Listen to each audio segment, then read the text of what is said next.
자, 이행보수자 하겠습니다. 우리가 이제 대리의 법리는 아까 설명했는데, 대리의 법리 중에서 다른 건 다 잊어먹더라도 두 가지만 잊어먹지 말라 그랬죠. 대리인이 한 행위는 곧 본인이 한 행위다. 대리인이 안 것은 곧 본인이 한 것이다. 야, 두 가지만 자 놀래면서. 자, 표현대리라고 하는 겁니다. 자, 우리가 대리가 있고,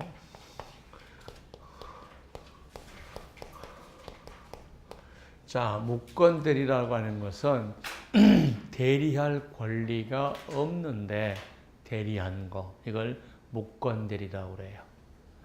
권리가 없는 대리죠. 무권대리에는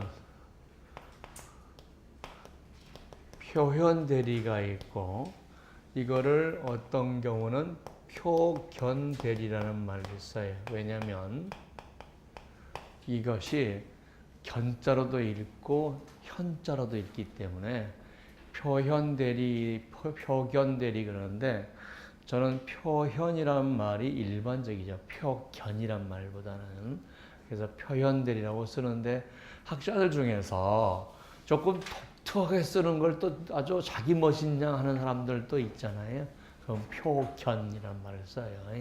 근데 우리 수험생들은 단어 하나만 달라도 그게 무슨 말인지 모를 수도 있잖아요. 왜 다른 말인지 모르니까.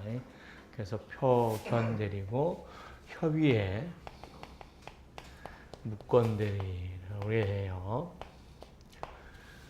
자, 그러면 이거는 우리가 대리 누구한테 귀속되냐 그러면 본인한테 귀속돼. 효과다. 이것도 본인한테 귀속돼요. 이건 누구한테요? 대리인한테 귀속돼요. 자, A라는 사람하고 B라는 사람이 있는데 전혀 모르는 사람을 자기가 대리한다고 사기쳤다는 거죠.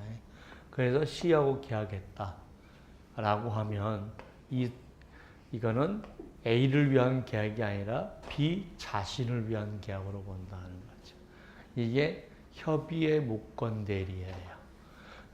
그래서 협의의 무권대리를 했다고 해서 그게 계약이 무효가 되는 게 아니고, 그 효과를 본인한테 귀속하지 않고 대리인 본인을 위한 계약으로 본다는 거죠.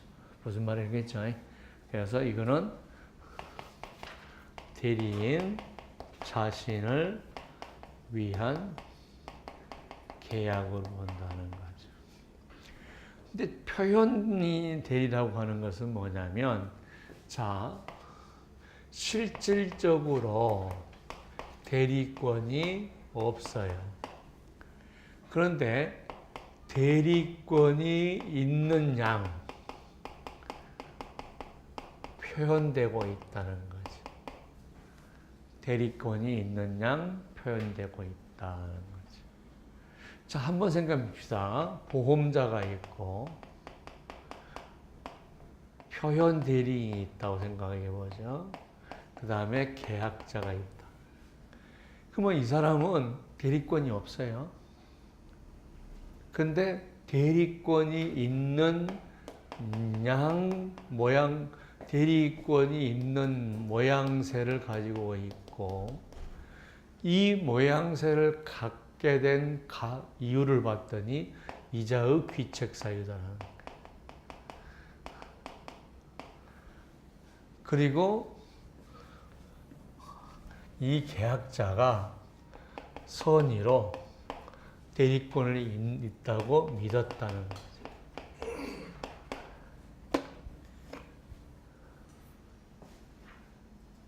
자, 믿었다.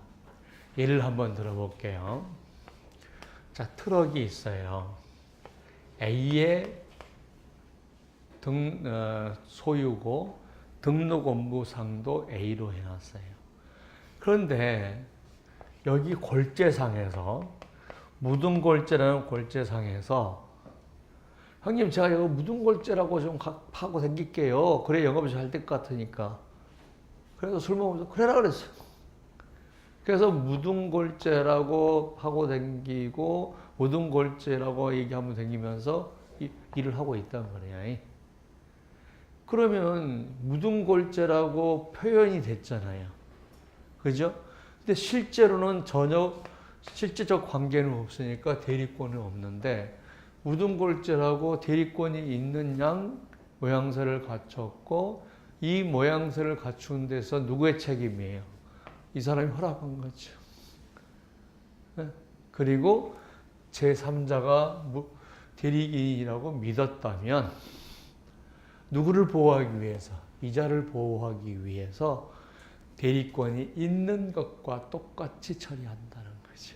그래서 누구한테 책임져라? 본인이 책임져라는 거죠. 그러면 자, 이거는 누구한테 귀속된다고요? 효과가 본인한테 귀속된다. 본인한테 효과가 귀속된다. 그러니까 표현대리나 실제로 대리권이 있는 사람이나 효과는 똑같다. 이게 표현대리다. 이제 표현대리의 세 가지 조건이 충족이 되는데 1번. 자, 실제 대리권이 없는데 대리권이 있는 양 모양새를 갖췄다. 두 번째, 본인의 귀책 사유가 있다. 세 번째, 상대방이 믿고 있다. 대리권이 있는 것으로 믿고 있다. 자, 이렇게 1, 2, 3 했을 때 빨리 외워야 돼요. 빨리 외워야 여러분들이 안 외우고 여러분이 실력이 늘지는 않습니다. 왜냐하면 계속 공부를 6시간 동안 해 나가는데 우리가 6시간을 공부 여기서 나가면 여러분이 24시간 정도를 계속 틈틈이 봐줘야 그게 내 거가 된단 말이에요. 근데 전혀 안 보면 선생님 전혀 공부 안 하고 합격할 수 있는 방법을 알려주세요. 그러면 제가 돈 많이 벌죠. 그런 방법은 없다. 그거죠. 자, 보험대리점의 대리권을 보겠습니다. 자, 2014년 3월 11일에 신설된 내용입니다. 하는 거죠. 우리가 이제 법률 체제를 보겠습니다.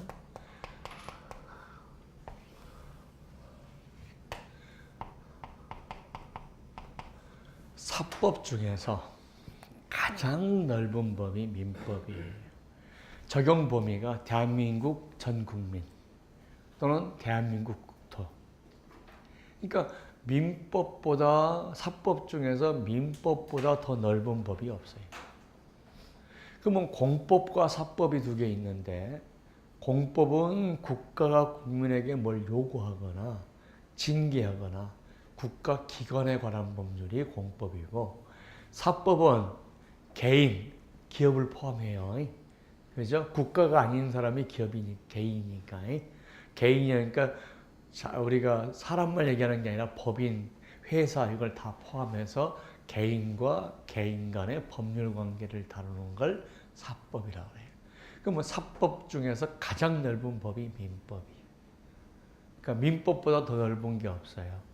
자, 그 다음에 우리가 상법이에요. 자, 상법은 계약 당사자 쌍방이 상인이거나 계약 당사자 일방이 상인이에요. 자, 그러면은 상법보다 더 넓은 게 약관규제법이에요.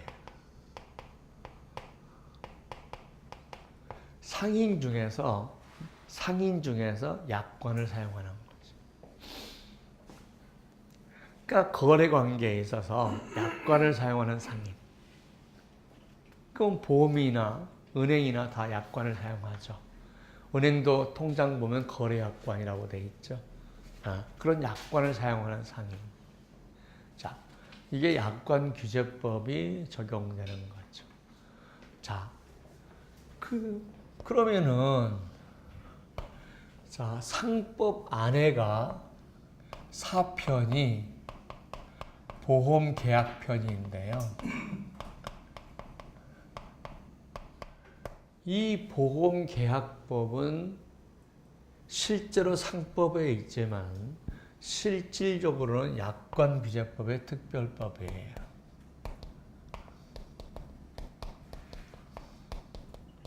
왜냐하면 이거는 약관을 사용하는 모든 상인이고 이거는 약관을 사용한 보험 상인이죠. 그러니까 이거보다는 모든 상인보다는 보험 상인이 훨씬 더 좁잖아요. 그래서 우리가 상법 안에 있지만 보험계약법은 실질적으로는 상법의 특별법이다라고 합니다. 우리가 독일하고 일본의 법체제를 받아서 우리가 이루고 있는데 독일하고 일본이 상법의 보험계약법을 두고 있다가 이건 상법이 아니다. 특별법이다 해서 다 독립시켰어요. 그래서 보험계약법을 특별법으로 독립했는데 우리나라는 아직 상법에가 있죠. 만약 보험계약법이 특별법으로 나가버리면 사법고시 시험에 전혀 안 나와버리니까 이제는 사법고시 공부하는 애들이 4년 동안, 6년 동안 보험계약법을 한 번도 못 보고 끝날 수가 있죠. 그나마 지금은 사법고시에 포함되어 있는 상법에 포함되어 있으니까 그래도 한두 번이라도 읽어보는데 만약 이게 떨어져 나가면 사법고시 시험에서 떨어져 나가거든요. 상법 영역이 아니니까. 그러면 더더욱 이제 보험계약법은 몰라지겠죠. 그래서 보험계약법은 실질적으로는 상법 안에 있지만 우리가 적용 범위에서는 약관규제법의 특별법이 보험계약법에 있다는 거죠. 그러면은 우리가 그동안에는 뭐냐면 상법의 상행위 이가 우리가 2편이고 그 다음에 회사편이 3편인데 여기에 상행위의 대리상 규정이 있었어요. 그리고 보험업법에 우리가 보험대리점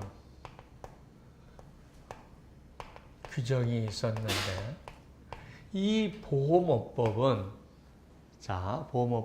감독법규예요. 다시 말해서 보험회사가 있으면 보험회사와 계약자 간의 분쟁을 다루고 있는 것은 사법이에요. 그리고 보험계약법인데 보험업법은 보험회사를 감독하는 거예요. 누가? 국가가. 따라서 보험업법에 관한 규정은 이 관계에 들어오지 않는다는 거지. 예를 들어서 보험업법에 외상보험을 금했다는 거예요. 근데 실제로 외상보험을 팔았다. 그래도 괜찮아요.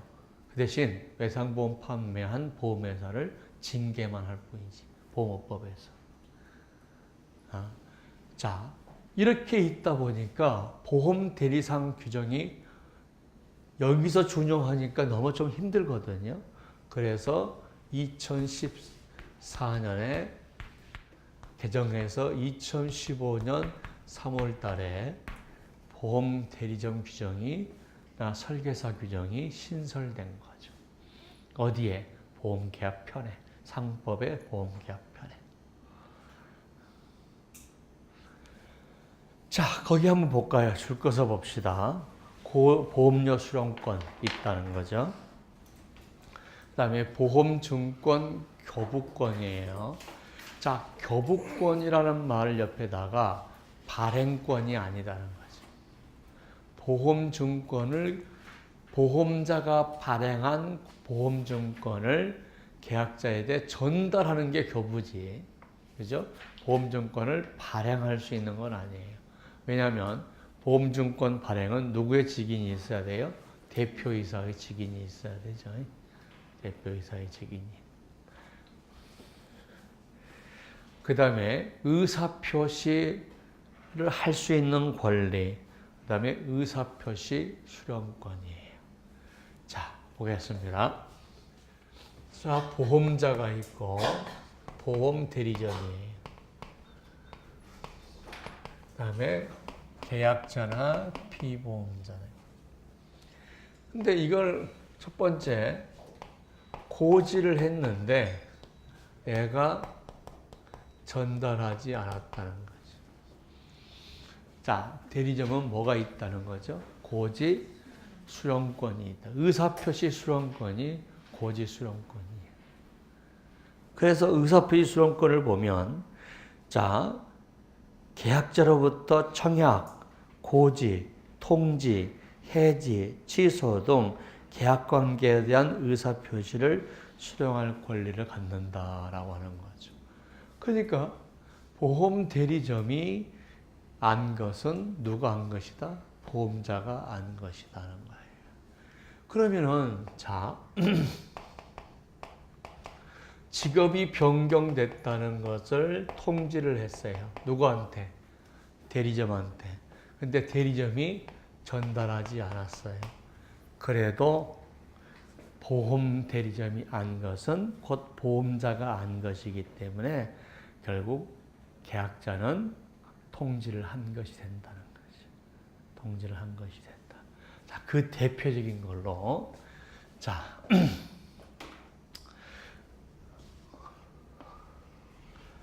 자, 지능문화사라는 건데 여기에 증축공사를 했어요.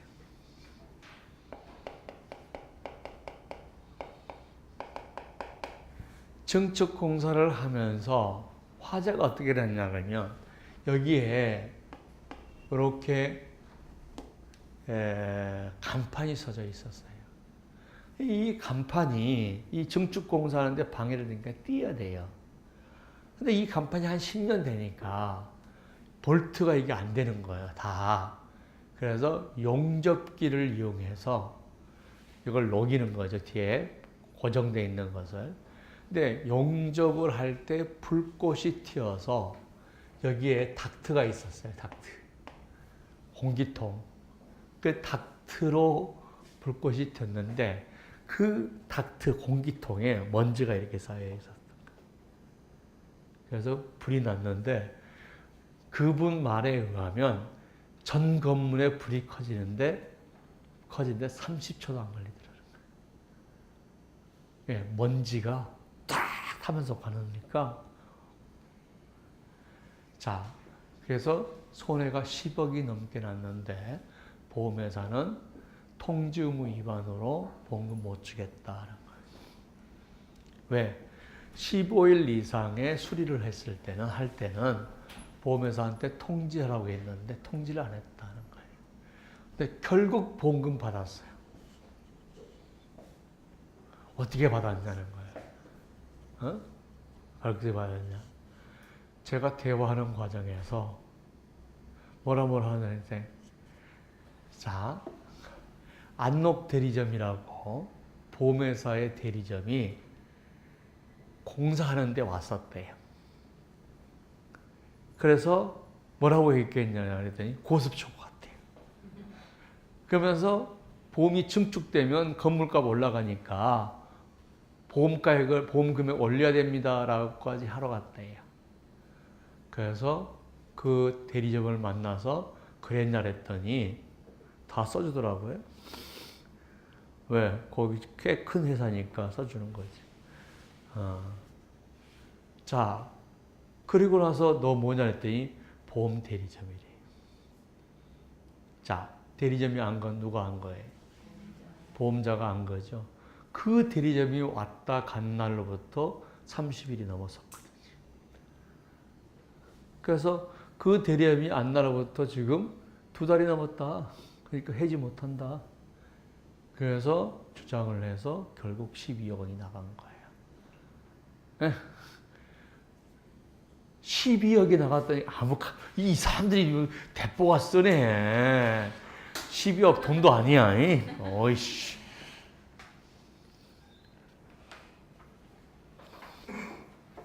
우리 보험에 대해서는 그 한마디로 12억이 왔다 갔다. 12억이. 예? 그건 받아서 그 한마디 캐치해가지고, 그죠? 처리하면 돈 벌어. 돈 번다고. 자, 선생님이, 자, 1층에서 2층에 오다가다가 떨어졌대요. 그런데 떨어지고 나서 머리가 다 깨져버린 거야. 그래서 철철철 피가 나가지고 이대병원으로 갔대. 그래서 외상성 뇌출혈이 나온 거예요. 그때까지는 그래서 보니까 이 사람이 워낙 치료를 빨리 해가지고 장애가 없어. 상해로 받을 게 별로 없어. 치료받게. 그런데 질병으로 뇌출혈이 걸리면 5천만 원 나오는 돈이 있더라고. 근데 상담하다가 이제 끝날 거예요. 이제 안 돼요. 그러고는 지나가는 수로 눈 왔어요? 눈 안 왔대. 술 먹었어요? 술 안 먹었대. 어떻게 떨어졌는지 모르게 정신이 없대요. 어디서 떨어졌는데요? 집안 안에서 2층으로 올라가다 왔더라고요. 이건 질병이다. 그 말해서 질병이라는 거예요. 왜? 눈길에 미끄러지도 않고 술도 안 먹었는데 계단이 있는데 계단 손잡이가 있는데 거기서 미끄러진 사람이 왜 저 위에서 둥 떨어져가지고 여기 다 깨질 정도로 깨지냐고. 이거 잡아야지. 사람이 병신이 아니면은. 그래서 그때 아이디어가 뭐냐면, 야, 이 사람은 질병으로 뇌출혈이 먼저 왔고 그 다음에 떨어졌을 가능성이 있다. 그래서 필름 다 구해가지고 자문을 구했어요. 그랬더니 그게 맞아. 그래서 5천만 원 나오게 생겼어 지금. 수술 얼마인지 얘기 안 할 거예요.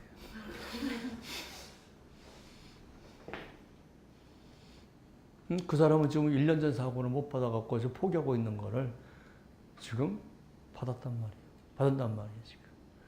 물론 이제 보험회사가 질병으로 이제 보험회사가 자문을 보냈는데 질병과 상해가, 질병이 먼저 됐고 상해다라고 하니까 이제 보험회사가 그러면 고지의무 따져보자라고 이제 하고 있어. 그거 싸우고 있어요. 근데 나올지 안 나올지는 그까지서 얘기해야 되는데 이제 질병이면 그러면 고지의무 따져보자라고 하는 거니까.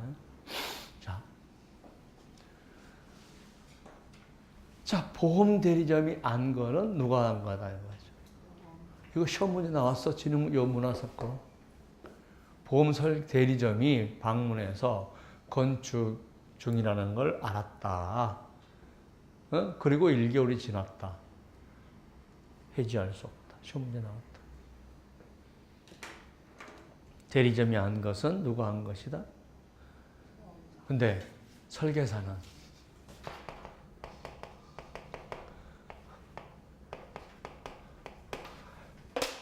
꽝이야. 아무것도 없어. 설계사는 아무것도 없어. 설계사는 대리권이 없어. 그러니까 설계사가 한테 얘기했어. 고지했어. 근데 설계사가 전달 안 했어. 그것도 고지의무 위반이야. 예, 설계사는 대리권이 없으니까. 설계사한테 보험료 줬어. 근데 설계사가 먹어버렸어. 보험금 안 나가. 꽝이야. 대리권이 없으니까. 자, 저희 지금 사건 중에 하나가 뭐냐면 보험회사가 보험료 안 냈다고 해서 계약을 해지를 해야 되는데 지금 등기를 보냈다는데 등기를 받은 사람이 없어. 그런데 설계사가 자기가 언제까지 돈 안 내면 계약이 취소됩니다라고 통화를 했다는 거를 받고 그 진술을 받고 보험회사가 지금 안 준다는 거예요. 그런데 웃기지 마라 임마. 설계사는 뭐가 없다? 의사표시를 할 권한이 없다. 의사표시를 할 권한이 없으니까 계약 실효 안 된 거니까 돈 달라. 근데 보험회사는 계속 설계사가 통화했지 않냐. 그래, 통화했겠지. 근데 통화했다는 것도 지금 분명하지 않아. 설계사 주장일 뿐이야. 근데 있다 하더라도 설계사는 뭐가 없다. 대리권이, 의사를 표현할 대리권이 없다.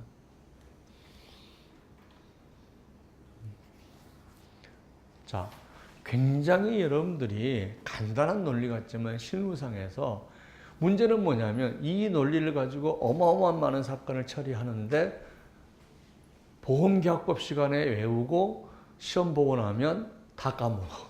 희한한 내 구조를 가지고 있어. 다 까먹어. 그리고 이제 시험 보고 나서 합격하고 나면 다시 강의하면 그때도 처음 듣는 것처럼 천진난만하게.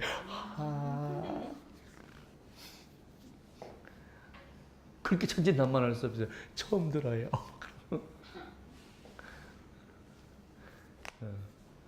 제가 왜 실물을 자꾸 얘기를 해주냐면 이 하나하나가 다 어마어마한 돈이라는 보험, 그리고 여러분들이 보험회사 들어가든 나오든 이게 다 하나하나가 큰 대형 사건이 될 수가 있다는 거지. 그런 면에서 이렇게 공부를 하라는 거죠. 그렇죠? 그러니까 가끔씩 그래요. 보험계약법 찍어서 그냥 공부하지. 그 뭐 하려고 합격하냐고. 돈 벌려고 합격한 거죠. 그러면 약관 해석할 줄 알아야 되고, 약관을 해석하려면 계약법을 알아야 되는데 해석 안 하고 못 하고 그러면 어떻습니까? 이제 장애만 꺾고 다니는 거예요. 그래서 공부를 여러분 충분히 해서 시험에 되게끔 뭐 적당히 찍기만 하면 되지. 그러면 그 사람은 나중에 이제 우리나라에서 유명한 법조 브로커가 되는 거예요. 그래서 검찰이 뜨면은 은둔해 있고. 그렇죠. 그러면 안 돼. 그러니까 제대로 하는 걸로 공부하려면 공부를 해라는 얘기죠.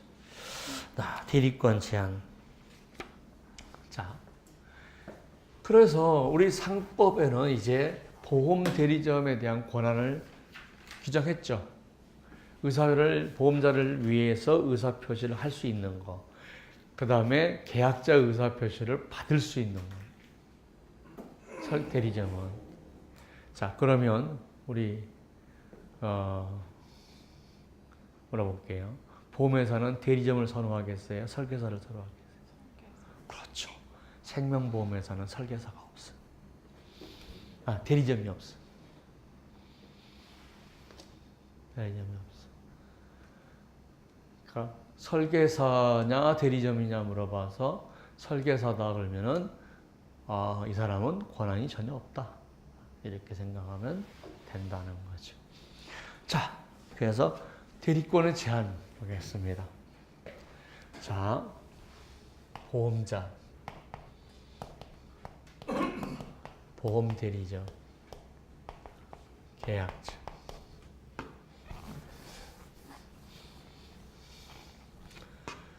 자, 이때 체약대리점이다 하는 거죠. 체약대리점이다.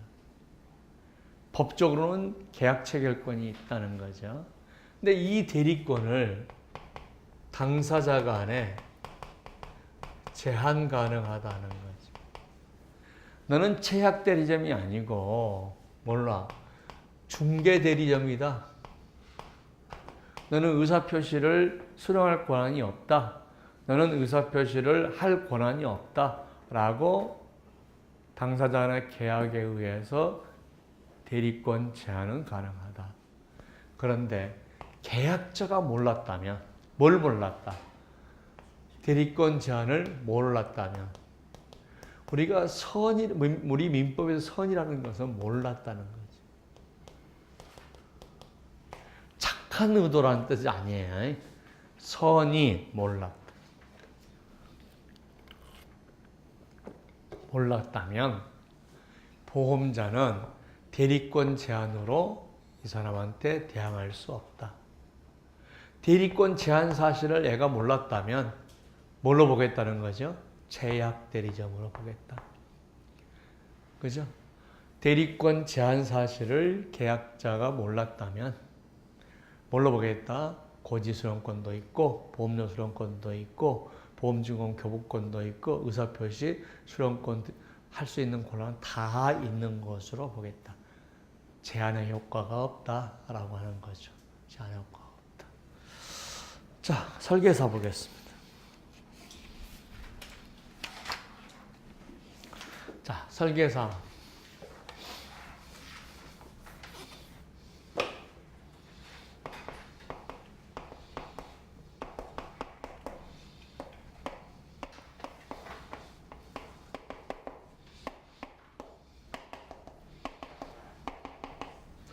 설계사는 보험회사에 소속될 수도 있고 대리점에 소속될 수도 있고 보험중개사에 소속될 수도 있어요.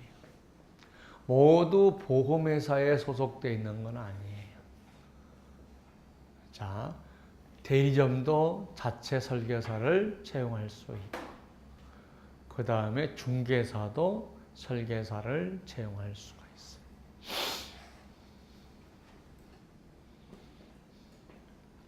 자, 설계사는 뭐예요? 대리권이 없다는 거죠. 꽝이다.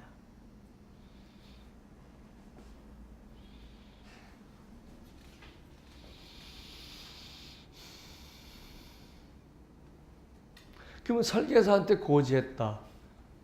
고지 의무 위반이죠. 설계사가 보험자한테 전달하지 않았다면. 설계사한테 보험료 줬다. 근데 보험자한테 전달하지 않았다면 그것도 보험자가 보험료를 받은 것은 아니다. 설계사한테 직업 변경을 통지했다. 그렇다 하더라도 보험자가 안 것은 아니다. 그죠. 그래서 설계사는 권한이 없다는 거죠. 자, 다만, 자, 보겠습니다.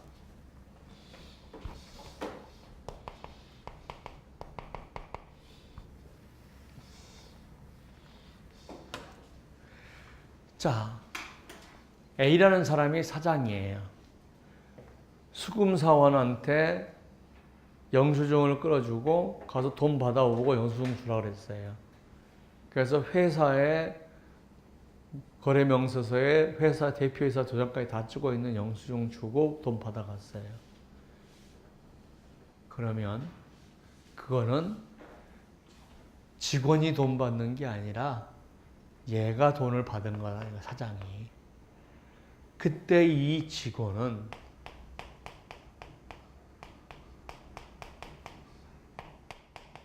심부름꾼에 불과하다는 거죠. 사자 죽을 사자가 아니고 일일 사자니까 그래서 심부름꾼에 불과하다. 이게 대보험 판례 입장이에요. 이 판례의 입장을 그대로 보험계약법에 받아들여서 설계사는 보험료 수령권이 없다. 다만 보험자가 발행한 영수증을 교부하고 설계사가 받을 때는 보험료 수령 권한이 있는 걸로 하겠다라고 하는 것은 그거는 보험자가 보험료를 받은 것으로 보겠다 하는 거죠.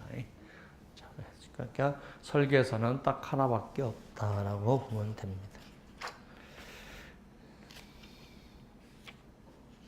자, 다음 편 보험의라고 하는 거죠.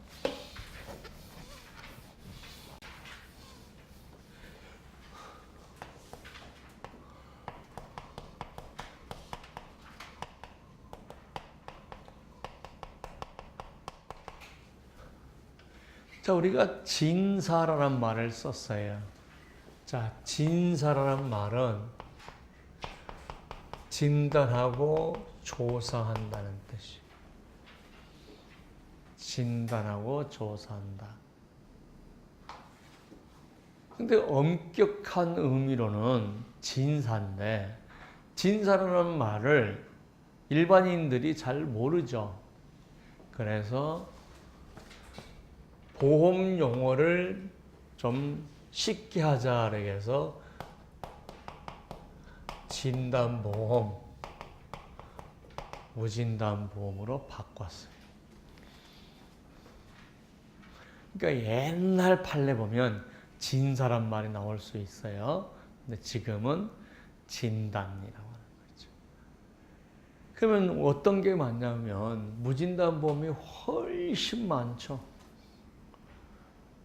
근데 만약에 여러분이 젊어서 건강에 자신이 있다 그러면 이 보험을 선택하지 말고 진단보험을 선택하세요. 왜? 진단보험이 더 싸겠죠. 진단을 싫어해.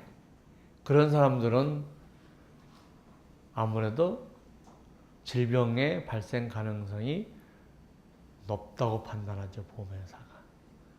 그죠? 그래서 젊었을 때는 진사로 하는 게 좋고, 그런 거죠. 자, 이때 진단을 할 때, 자, 우리가 간호사가 하는 경우도 있지만, 의사가 하는 경우도 있어요. 저 간호사가 하는 행위가 지금 의료행위로 봐서 지금 자꾸 문제가 돼요. 왜냐하면 간호사가 가서 피 뽑거든요. 그게 의료행위라는 거죠. 그러니까 의사의 지시를 받고 의사가 오더를 내서 하는 것은 보조원으로서 되는데 그 의사의 지시 없이 네가 가서 뽑는 것은 의료행위니까 안 된다라고 해서 자꾸 이제 간호사가 가서 하는 거는 혈액은 못 뽑고 혈압 체크 뭐 이 정도밖에 못 하고 있는 거예요. 자, 근데 이 보험 의사는 어떻게 되냐 이거죠. 다른 건 하나도 없어요. 뭐만 있어요? 고지 수령권만 있어요. 고지 수령권만 있어요. 자, 대표적인 대보험 판례 볼게요. 자, 보험자, 보험의, 계약자예요. 이코로 비보험자. 이렇게 할 때는 부실고지했어요. 근데 아픈 게 없다 라고 한 거예요.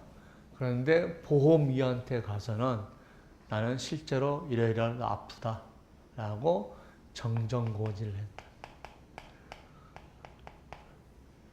근데 이 사람 누군지는 모르겠는데 엄청나게 유명한 여자 탤런트였대요.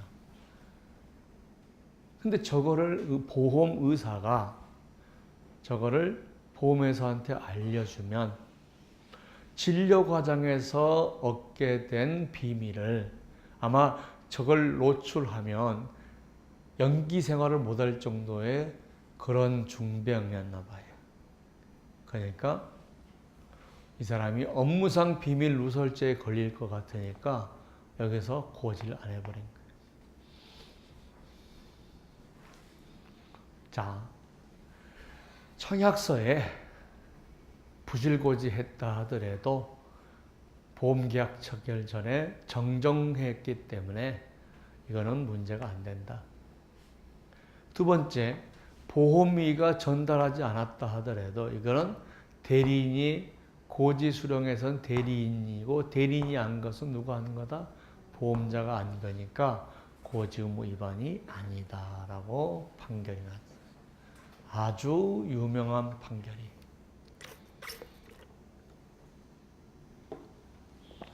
시험에도 자주 나오죠. 시험에도 나와요. 정정고지를 했다는 거죠. 보험위와 관련돼서 보험중개사를 보겠습니다.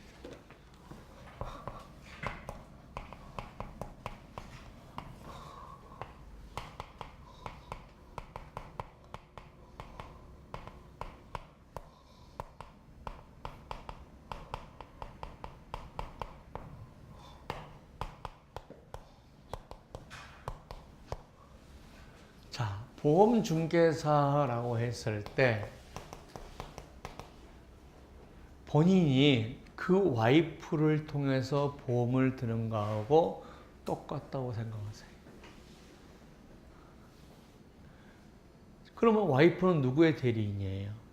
계약자나 피보험자의 대리인이겠죠. 그래서 이렇게 해서 한 편이라는 거죠. 이렇게 해서 한 편. 그러면 대리인이 한 것은 본인이 한 것이죠. 따라서 약관의 중요한 내용을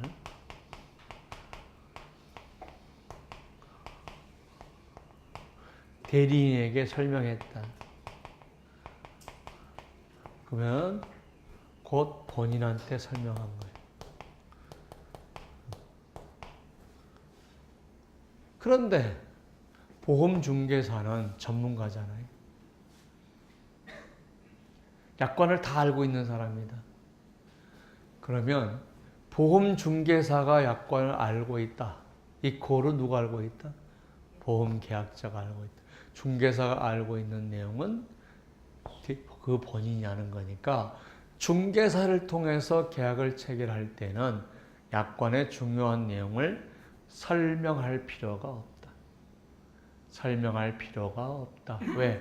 보험중개사는 약관을 다 알고 있는 사람이고 보험중개사는 계약자의 대리인이고 대리인이 안 것은 계약자가 안 것이기 때문이다 하는 거죠. 자, 계약자가 와이프한테 보험 넣으라고 줬어요. 그죠? 근데 와이프가 맥주 마셔버렸어요. 그러면 보험료 낸 거예요, 안 낸 거예요? 안 낸 거죠. 계약자가 보험 중개인한테 보험료를 냈는데, 그죠? 보험 중개인이 보험자한테 돈 주기 전에 사고 났다. 그러면 보험료 안 낸 거다. 자, 계약자가 와이프한테 나 2년 전에 수술한 거 당신하고 결혼하기 전에 수술 한번 했었어 라고 얘기했어요. 근데 우리 계약자가 와이프가 깜빡 잊고 수술한 적 있습니까? 없어. 그러면 고지 의무 위반이 된다는 거예요. 왜? 대리인이 한 것은 본인이 한 것이다. 대리인이 한 것은 본인이 한 것이다. 자, 반대로 해볼게요. 피보험자가 병원에 갔다 왔어요. 그런데 그 아내가 의사가 아내를 불러가지고 심각한 병이 있습니다. 라고 얘기를 한 거예요. 근데 피보험자한테는 별거 아니래. 배 아파서 온 거래. 당신 괜찮대. 그렇게 얘기했어요. 그리고 이제 와이프가 보험을 든 거야. 남편을 계약자 피보험자로 해서 자기가 대리인으로. 그러면 남편은 지금 별거 아니라고 알고 있어. 근데 대리인은 누가 어떻게 알고 있어요? 금방 죽는 병인지 알고 있어. 대리인이 한 것은 곧 본인이 한 것이다. 따라서 대리인이 알고 있는 사항이라도 대리인이 알고 본인이 모르는 사항이라도 고지를 해야 된다. 무슨 말이겠죠? 왜냐하면 우리가 지금 가족 관계에서는 본인이 질병을 더 모를 수도 있어요. 아픈다는 거 알죠? 근데 그게 심각한 질병인지 잘 모르고 가족만 아는 수도 있다는 거죠. 그런 경우도 고지 의무 위반이 된다는 거죠. 자, 보험중개사에 대해서 설명했는데 보험중개사는 누구의 대리인이다? 계약자의 대리인이다. 그래서 대리인이 안 것은 본인이 한 거다. 이 조를 이렇게 적용하면 되는 거죠. 이렇게 적용하면 안 되죠. 대리인이 한 것은 본인이 한 것이다. 그죠? 그렇다고 해서 여기는 완전 철회장방인데 얘가 한 게 보험자가 한 것이다. 아니, 절대 아니다는 거죠. 이건 명석하게 공부하시면 충분하다는 거죠. 자, 제6 보험계약의 요소에서 보험의 목적에 대해서 설명하겠습니다.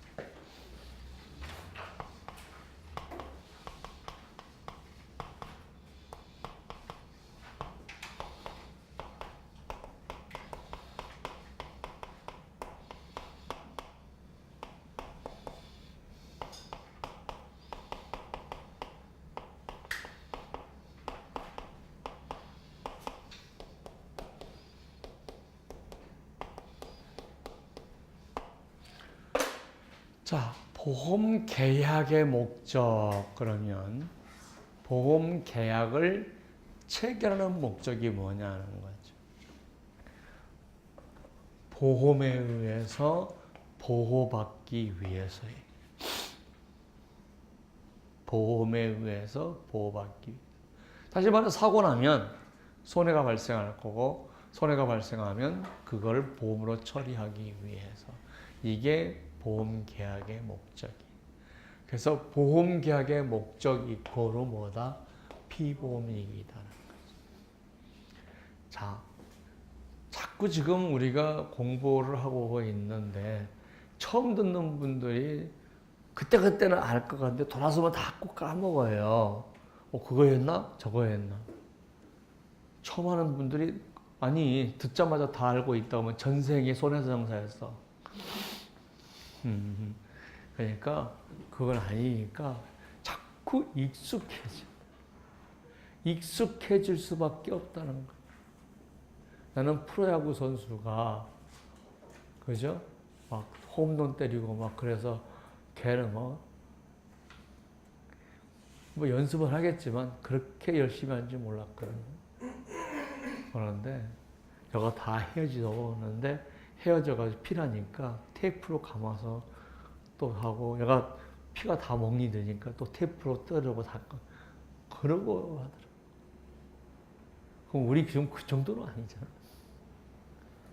그래서 그렇게 해서 성공한 친구들은 우리 프로야구에서 지금 예를 들어서 10% 20% 되는 또 뜨던 바람이 나오네. 아이씨 왜 자꾸 난방이 나오지? 요거 안 주니까 난방이 나와.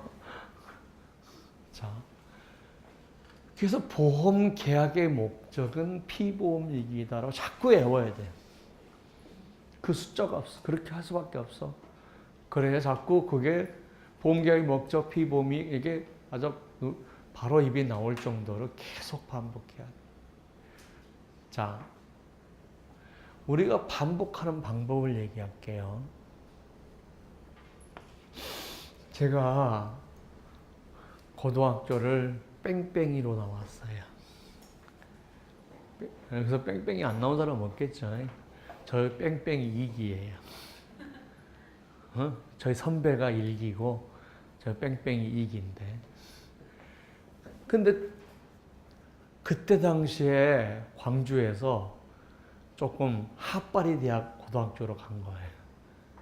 근데 선생은 그대로 있잖아요. 그러니까 선생이 갑자기 우수한 애들이 오면 거기에 맞춰서 골쳐야 되는데 공부 되게 못한 애들을 계속 받아서 십몇 년간 강의했던 습관대로 똑같이 가르치는 거예요.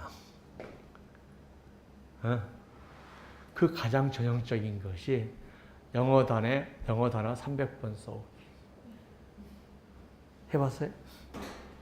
좋은 학교 나왔네. 해봤어요? 안 해봤어요? 요즘 안 해요? 요새 뭐 깜박이라고 여기 있죠. 깜박 나가서 영어 지나가는 거. 그게 제가 나중에 정신의학을 공부하니까 그게 최고예요. 왜냐하면 해봤을 것 같은데 그쪽 정도는 깜지. 아니 영어 단어 몇백 번 써오기 막 그런 거. 깜지라고 했어. 깜지라고 그랬어요? 해봤을 나이 같은데. 깜지. 근데 그게 아무런 도움이 안 된대. 머리가 팔한테 써라 그러고 입술한테 얘기하라고 지금 놀아버린다. 그 300번을 해도 얘는 놀고 있는 거야. 내가 300번을 해야 된다 그러면 얘한테 야, 너 300번 해야 되는지 알지? 너 300번 떠들어라. 그러고 지는 놀아요. 그래서 나 고등학교 때 그거 써갖고 막 안 써갖고 맨날 맞고 그랬거든요. 진짜 안 돼. 그러니까 깜박깜박해서 얼마 순간순간 이렇게 해주는 게 제일 공부 방법이에요. 다시 말해서 한 페이지를 내가 깡그리 외우겠다 그러면 막 한 20시간은 막 그것만 외우고 있어요. 그거 덮어서 그러다 보니까 기억이 안 나요. 그렇게 하는 게 아니라 쭉 읽어가면서 중요한 데랑 체크하고 또 이렇게 반복을 해야지 이렇게 해가지고는 이게 애는 논다는 거예요. 그래서 다독을 하면서 중요한 거 포인트 맞고 그 다음에 핵심적인 내용은 내가 써보고 그렇게 공부를 해야지 뭐 한 페이지만 20번 읽는다 해도 되는 게 아니다. 자, 보험 목적 공부합니다.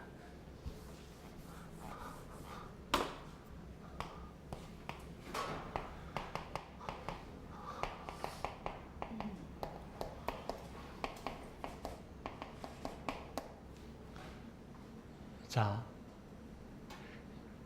보험회사, 보호의 목적은 보험에서 담보하고자 하는 대상이 뭐냐는 거예요. 담보자 하는 대상이 뭐냐. 자, 재물보험에서는 재물이, 배상책임보험에서는 피보험자의 전 재산이. 자동차 사고 났는데 사람이 죽었어요. 6억을 배상을 해야 되는데 보험 안 들면 어떻게 합니까? 내가 재산이 있으면 그 재산 어떤 재산이든 팔아서 해야 될 거 아니에요. 집, 아파트 압류 들어오고 공장 압류 들어오고 뭐 들어오고 막 그러잖아요. 보험을 들어옴으로 해서 피보험자의 전 재산이 보호된다.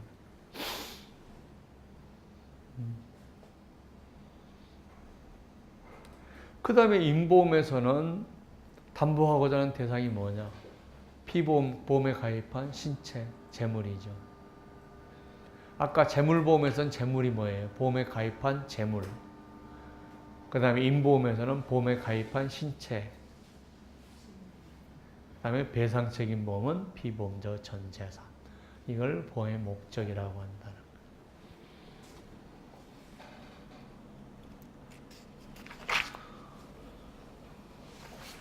자, 아까 우리 피보험자에 대해서 우리가 얘기했죠. 자, 임보험 중에서 상해보험, 질병보험, 생명보험에서 생존보험하고 사망보험인데 여기서만 자격제한이 있다 그랬죠. 사망사고, 사망보험은 두 가지 있죠. 사망보험하고 생사혼합보험 두 개가 있는데 사망보험은 사망해야 돈이 나오죠. 요거는 뭐예요? 생존에 있을 때 돈이 나와. 근데 피보험자 자꾸 아파. 그럼 와이프가 어떻게 돼? 병원 데리고 가. 그죠? 근데 여기는 자꾸 사망하면 10억 나와. 그럼 어떻습니까? 매일 저녁에 돼지고기 좀 먹이고 술 먹이고 그래도 안 좋으면은 파란 것도 좀 먹이고.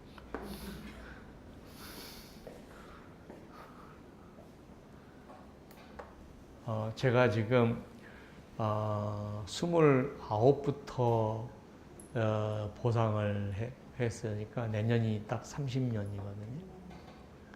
그런데 30년 동안 하면서 이 업무를 하면서 느끼는 점은 뭐였냐 그러면 사람은 경지적 동물이다. 그래서 지극히 경제적인 사람은 보통 사람.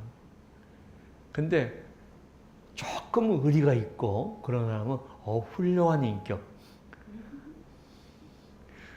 인간적이고 인격 있는 사람이 보통 사람이 아니고 지극히 경제적인 사람이 대부분의 사람이고 그래야 이 업무를 할 수 있어요. 그래서 우리는 뭐냐 그러면 돈과 관련된 직업이잖아요. 돈을 이렇게 딱 주면은 그다음부터 이제 분쟁이 어떻게 생기고 그 하기 전부터 분쟁이 생기고 이런 걸 다 눈에 보잖아요. 가족이. 아버지가 돌아가셨는데 5억 나온다 그러면 벌써부터 이제 막 싸우기 시작하잖아요. 그걸 다 보잖아요. 그래서 싸우는 건 당연하다라고 생각하는 거죠. 근데 어떤 친구들은요, 형이 가져가, 동생 네가 써야지. 이런 사람이 집안이 있어요. 훌륭한 집안이다.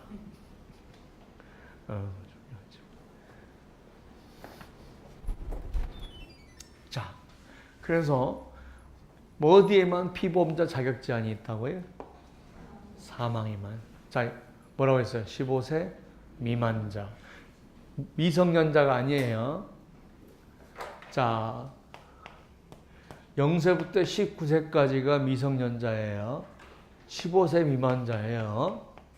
17살짜리 담배 피고 있다고 골목에서 건들면 칼 맞아 죽어요. 그죠? 제일 무서운 놈이요. 장기 방어 능력 제일 좋은 놈이요. 무슨 말 알겠죠? 군인이라고 저기 몸 자신 있다고 고등학생 담배 피우면은 야, 좀 피지 마 그럽니까? 안 그렇죠? 예. 우리 살아야 돼요. 살아야 돼요. 무서워요. 17살짜리, 18살짜리 제일 무서워요. 자기 방어 능력 있다는 거지. 그러니까 미성년자가 아니고 15세 미만자. 여기야 자기 방어 능력 심신상실자, 심신박약자이다. 자, 상해보험에서는 22페이지 먼저 노트북입니다. 자연인이면 족하고, 자, 태아나 상해보험 질병음을 가입할 수 있는지 여부라고 했죠.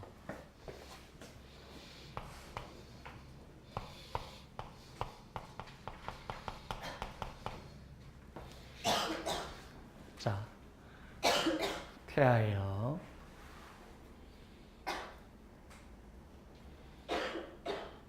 자, 태아보험은 태아일 때 보험을 드는 거죠. 태아일 때 보험을 드는 거예요. 그러면 태아일 때가 보험 기간이냐?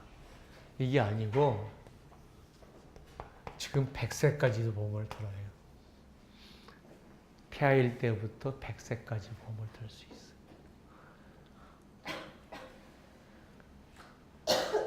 자, 그런데 우리가 이 태아를 사람으로 보는 거, 우리가 얘기해서 보험에 가입한 신체 생명이라고 그랬잖아요. 근데 만약 이걸 사람으로 보면 유산시키는 것이 유산죄가 아니라 살인죄가 되는 거예요. 영아살해죄가 되는 거예요.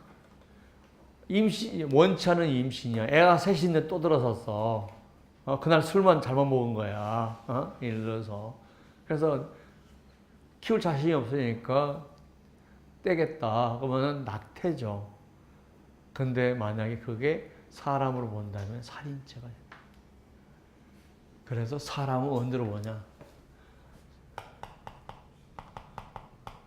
충생 시절부터 사람을 보는 거예요. 따라서 태아가 있다가 사산되거나 유산됐다고 해서 보험금 지급되는 게 아니다는 거예요. 사산됐다고 해서, 유산됐다고 해서 보험금 지는 게 아니다. 그러면 태아보험은 왜 듭니까? 하는 거죠. 출생위험 담보. 출생할 때 우리가 질이 목이 나온 다음에 수축돼 버리면 여기서 순간적으로 질식된단 말이에요.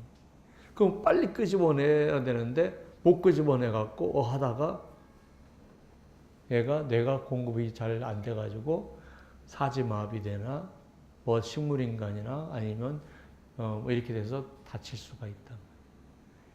그걸 담보해 주는 것이 태아보험의 목적이에요. 그러니까 출생 후에 보험 가입할 수 있는데도 불구하고 왜 태아 때 가입하냐는 거죠. 그것을 담보하는 거고. 두 번째가 뭐냐 그러면 유전자 변형. 유전자가 뭐 문제가 돼가지고 됐을 때 의료실비 같은 거 다 해줄 수가 있다. 이것 때문에 태아보험으로 가입하는 거지. 그렇죠.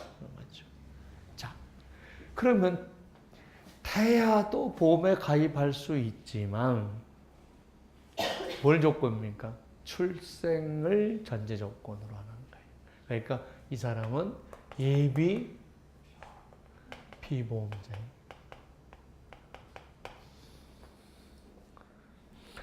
그러니까 태아가 지금 가입할 수 있지만 언제부터 담보가 된다? 출생 이후부터 이어서 담보가 된다. 그래서 출생 위험이 태아보험의 가장 그래서 태아보험을 우리 보험 설계사들이 자기도 먹고 살아야 되잖아요. 그러니까 뭘 보험 넣으면 자꾸 붙여서 보험료를 자꾸 올려야 자기도 먹고 살아요. 그죠? 태아보험을 내가 충분히 넣을 수 있다라고 하면은 넣으세요. 근데 출생했다고 괜찮아 없애면 맞잖아요. 왜? 1년 반, 2년은 봐야 얘가 문제가 없는지를 안다고. 만약 돈이 없으면 돈이 좀 부족할 것 같으면 태아보험 2, 3만 원짜리 3만 원이라도 탈 수 있어. 다른 특약들 많이 빼면. 네? 다시 말해서 암보험. 태아가 암보험 왜 들어? 뇌혈관 질환. 이런 거 다 빼면 굉장히 싸게 볼 수 있다. 근데 내가 지금 예를 들어서 20대 초반인데 지금 애를 가졌는데 아직 우리는 경제적 여유가 없어. 그러면 정말 필요한 것만 딱 빼놓고 나머지 어른이 돼서 넣을 수 있는 것들은 빼도 된다는 거예요. 물론 태아도 뇌출혈 걸릴 수 있어요. 근데 확률이 무지하게 낮죠. 태아가 암 걸린 것도 더 나오고, 그죠? 더 나왔죠. 자, 그런 것들은 나중에 안 되면은 좀 빼고, 그 다음에, 그렇죠. 자, 그 다음에 보험의 목적의 특정을 보면은요. 자, 재물보험, 대책, 임보험, 상해, 질병, 사망. 자, 재물보험도 특정해야 돼요. 뭘 보험에 가입하는지를 알아야 될 거 아니에요. 그죠? 뭘 보험에 가입하는지를 알아야 되죠. 자, 그런데 특정을 안 하는 보험이 하나 있어요. 특정을 못 하는 보험. 이걸 우리가 포괄보험이야. 또는 총괄보험이다. 이런 말을 했어요. 자, 창고가 있는데 수시로 들어오고 수시로 나가고 수시로 들어오고 수시로 나가고 맨날 변동된다. 무슨 말인지 알겠죠? 우리가 가전제품을 판매하고 있는데 10월달 되면 뭐가 들어와요? 김치 냉장고 툭툭툭 들어오죠. 여름에는 에어컨 들어와야죠. 겨울에는 히터 넣어야 되고 계절에 따라서. 그러니까 보험의 목적이 수시로 계속 바뀐단 말이에요. 팔리고 또 들어오고 팔리고 또 들어오고. 그래서 수시로 보험 기간 내에 보험의 목적이 바뀐 거. 이걸 보험의 목적으로 하는 것을 총괄보험이다. 또는 포괄보험이다라는 말을 하고, 보험의 목적은 언제 보험의 목적을 정하냐면 계약 체결 시 정할 수 없고 사고 시 현존 물건. 사고 시 현존 물건. 자,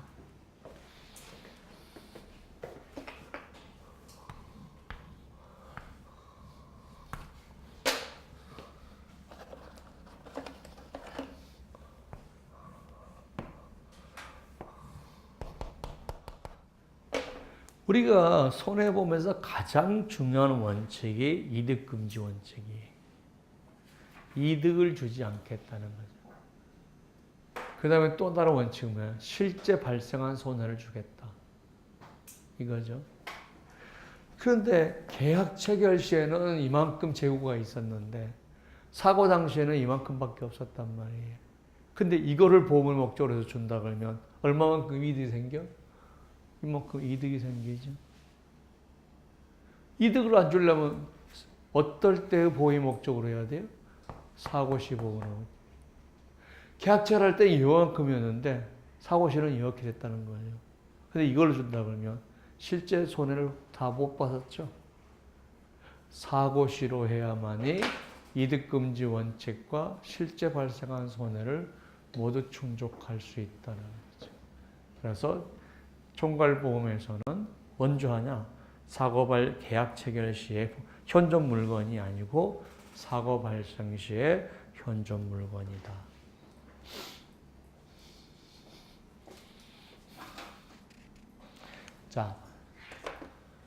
자, 배상책임보험은 피보험자 전 재산이죠. 특정할 수가 없어요. 왜? 미래 재산까지, 미래 소득까지도 포함되니까. 자, 상해보험은, 자, 요거는 다 특정해야 돼요. 근데 이거는 어떻게 하냐? 자, 상해보험은 지위나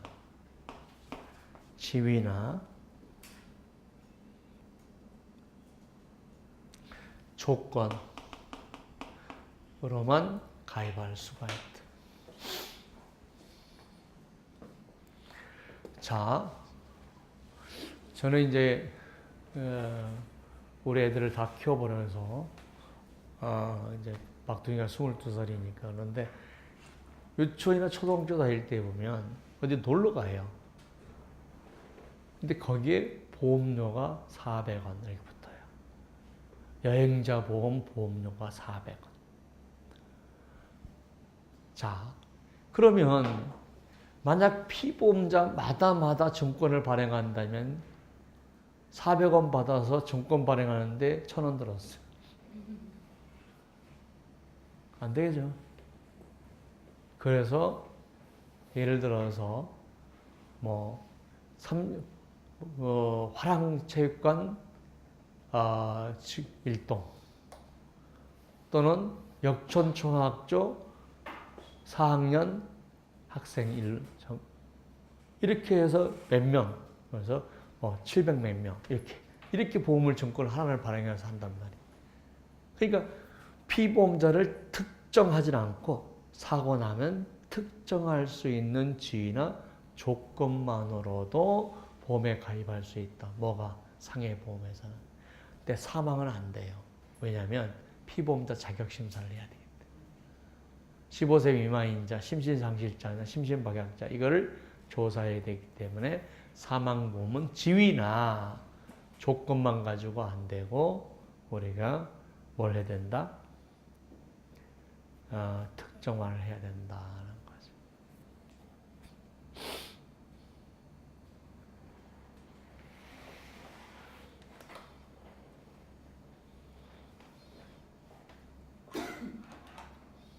자, 다만 상해보험 중에서 자, 우리가 자동차 상해 같은 경우에는 부모, 배우자, 자녀로 돼 있죠. 그죠? 그러면 자동차 상해에서도 자동차 사고로 사망은 사망보험이에요. 네? 그런데 부모, 배우자, 자녀로 돼 있죠. 자, 그거는 우리가 상법상 사망보험이지만 우리가 자동차 사고라는 우연성이 있기 때문에 그리고 불특정 다수가 피보험자가 되는 게 아니라 부모, 배우자, 자녀만 피보험자가 된다는 점에서 모랄이 별로 없다 이거죠. 왜? 부모를 죽여서 자식을 죽여서 보험금 받겠다. 이런 것까지는 없다는 거죠. 그래서 자동차 상해 같은 경우에는 불특정하게 할 수가 있어. 극히 예외적인 거죠. 자, 사망보험에서는 피보험자를 특정하는 게 원칙이다. 근데 자동차 상해 같은 경우는 두 가지 조건이죠. 사고가 우연하다는 점. 두 번째, 가족만 담보한다는 점에서 우리가 불특정하게 할 수도 있다는 거죠.